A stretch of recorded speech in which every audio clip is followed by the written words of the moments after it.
Eternity's contact broke the mold of sense, and our organs of perception, they're shattered, they're broken, because now you are directly in contact with eternity.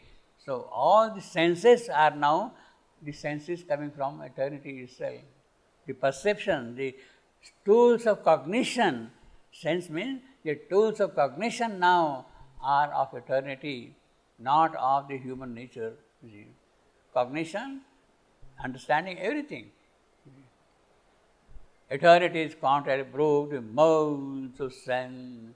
A greater force than earthly held his limbs. Well, it's very clear now. It isn't all about that. Huge workings. Beyond his undiscovered sheath. Now, what is that force is doing?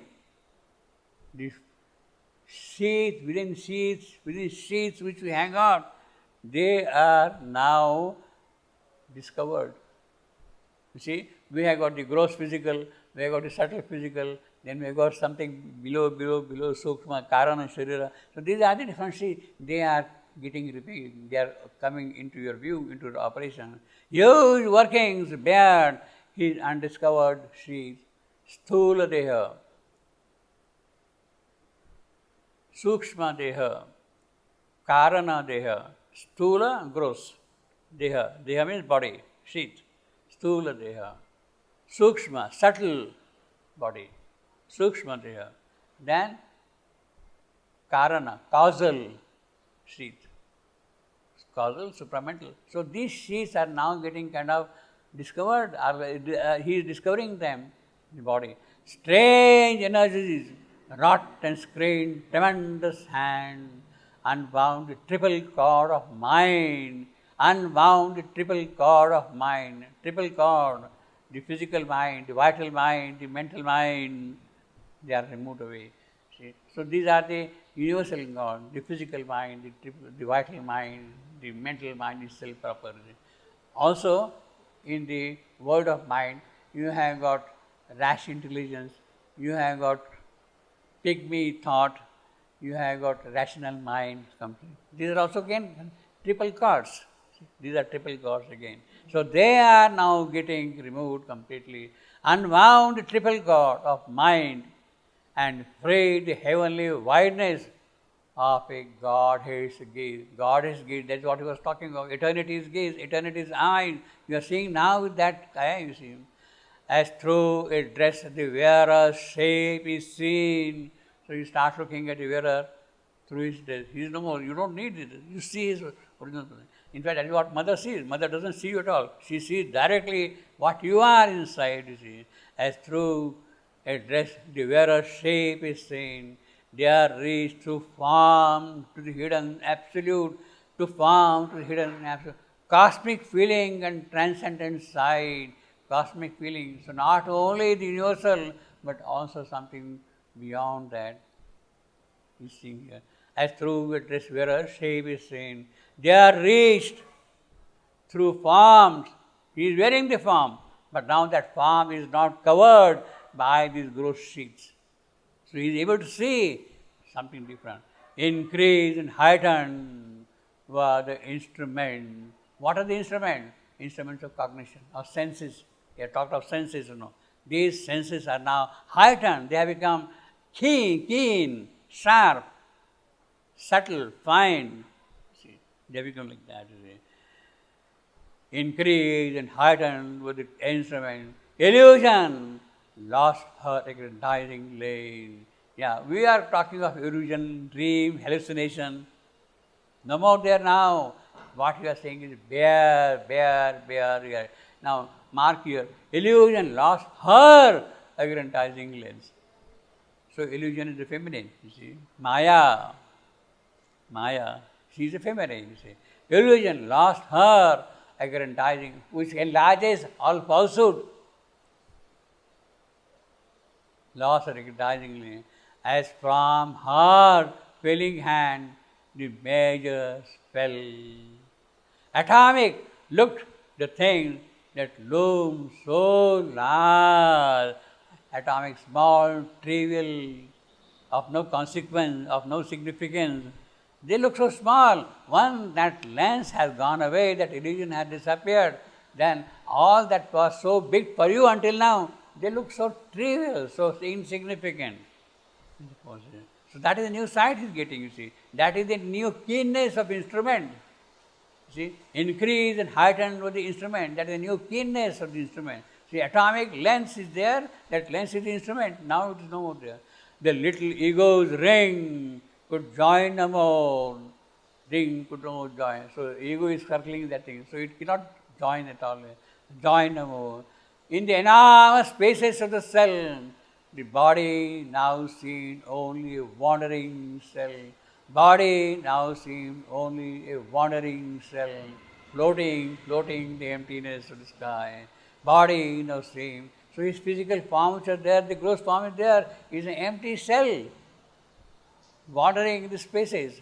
Now, this experience of wandering cell is something significant also.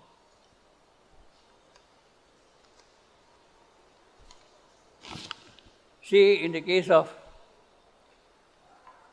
Savitri Yoga, Savitri has discovered her soul. The divine Shakti has entered into her spirit, into her soul. The divine Shakti has entered into her soul. So as far as her soul and spirit are concerned, they are joined at it. But still, her physical nature is there. Physical nature which is born of inconscience, it is present there. And therefore she has to undergo the experience of nirvana. She has to empty out. Discovering the soul, discovering the spirit is not sufficient. What about your physical nature?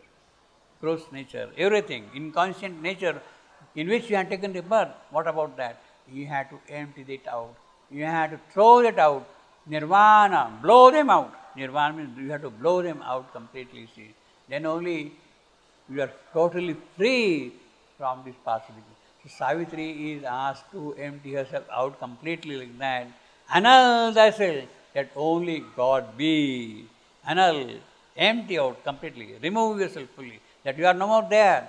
And when she comes to a certain point, she finds that her body is a kind of a hollow shell moving the air. There is nothing in that body, you see. In fact, the references are 130.15. 130.15. You can read that thing, 130.15 and 130.34. Hollow shell. The hollowness is there, you see. So that is the experience of Ashwapati is already having now here. That is what you say. Savitri's experience comes after the discovery of the soul. Here it is there now. The body now seemed only a wandering cell. The bar I am. The now I am seemed own spontaneously a one anapis, the ring shell anapis.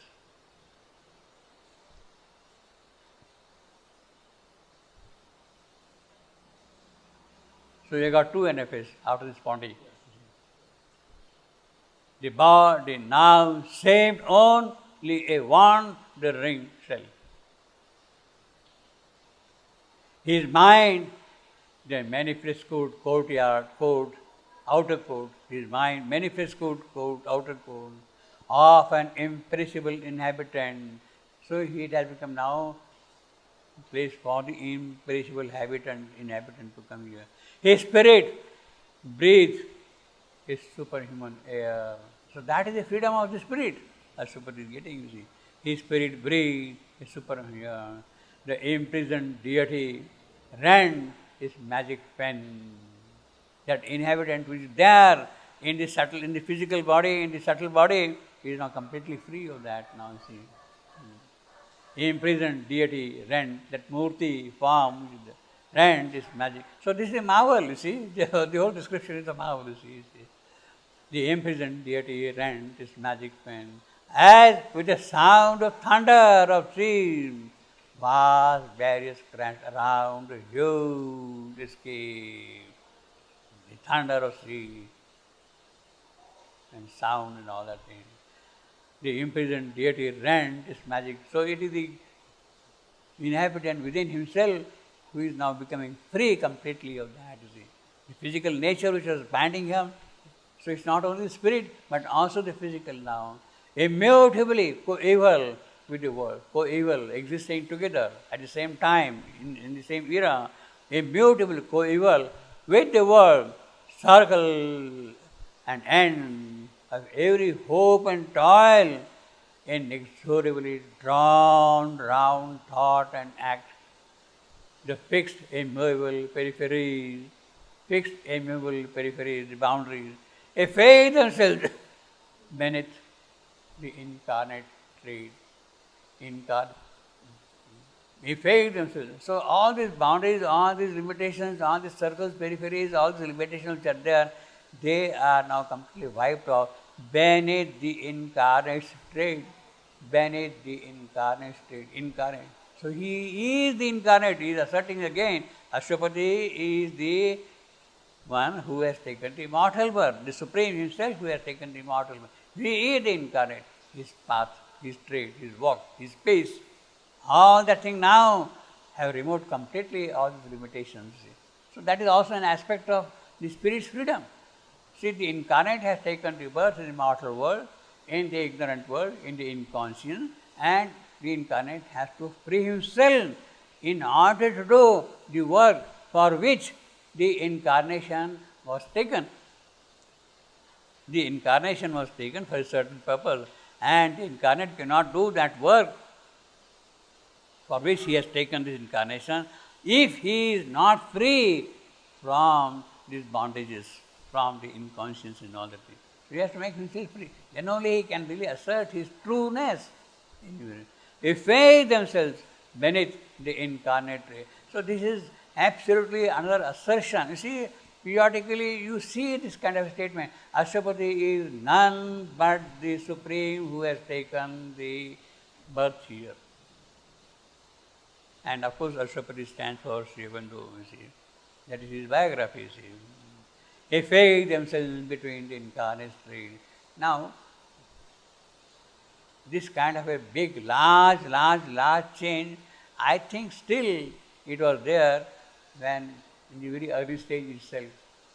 I will again pin down all these things during the period 1909 to 1912, roughly, you see.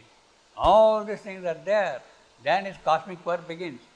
The Arya begins when he has got this complete freedom. All the limitations are gone completely by 1912. Efface themselves beneath the incarnate tree. He is pacing back and forth in the corridors of the guest house, and under his trade, all the limitations are gone away completely.